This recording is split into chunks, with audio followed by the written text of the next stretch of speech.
Have you ever considered how most corporations in America are structured essentially like private dictatorships, and most employees do not have any democratic control over their own workplaces? And do you think maybe that's part of the issue? Also, have you thought about how capitalism essentially abolishes private property for 90% of the population, and the fact that most people are not given free land as a birthright is a big part of the problem? Okay, no.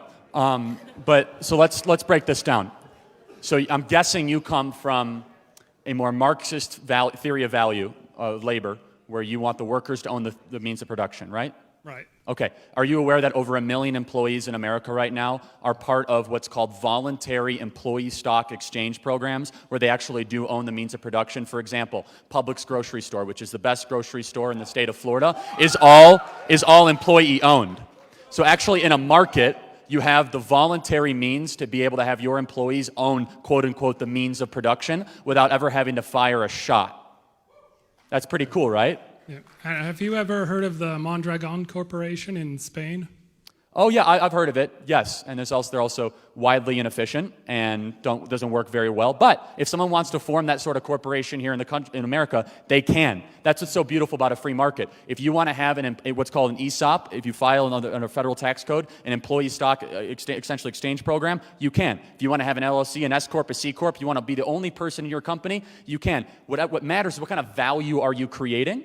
And here's the big thing, is that just because someone gets rich doesn't mean someone gets poor. When someone works for somebody else, they're getting a wage, they're getting an opportunity. They're being able to get their kids through college, put food on the table.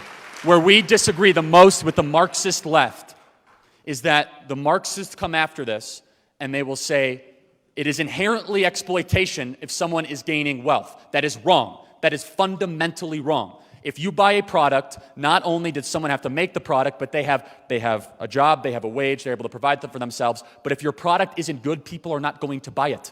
If your product is worthless, people are not going to keep on buying it time and time again. That is why things get better over time. Capitalism does 3 things. Makes prices go down, quality go up, and more people that have more stuff. That is why the poorest people in America are the richest people in the world.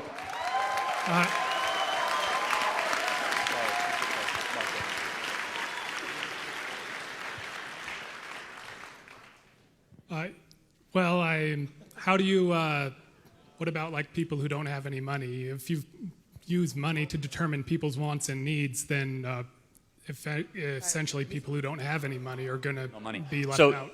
This is, it's like when money is speech. What do you mean, how do you account people with no money? This is America. If you have no money, you can work hard and you will be rewarded for that. I started with absolutely nothing in my life. So I'm the person you're looking for. I'm the person you're looking for. I started my life $150,000 in debt, came from a two-parent home. Apparently, my parents divorced. They couldn't give me any money. I was out on my own since I was 16 years old. I'm doing pretty well right now. You want to know what I did? I didn't turn to the government. I didn't cry. I didn't say white man bad or orange man bad. I got a job and I started working, and I paid down my student loan. Give it up for Candace! Woo!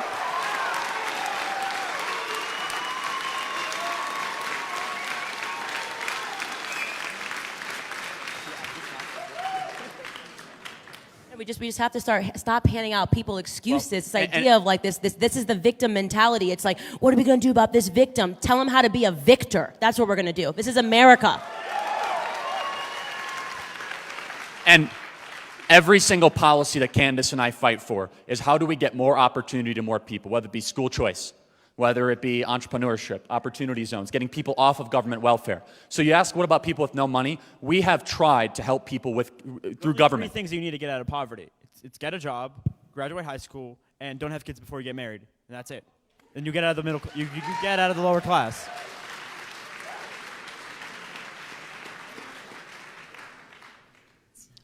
Would you like to trade in your shirt for a Socialism Sucks shirt, or... What do you think? That was actually a good joke. I'm good, thanks.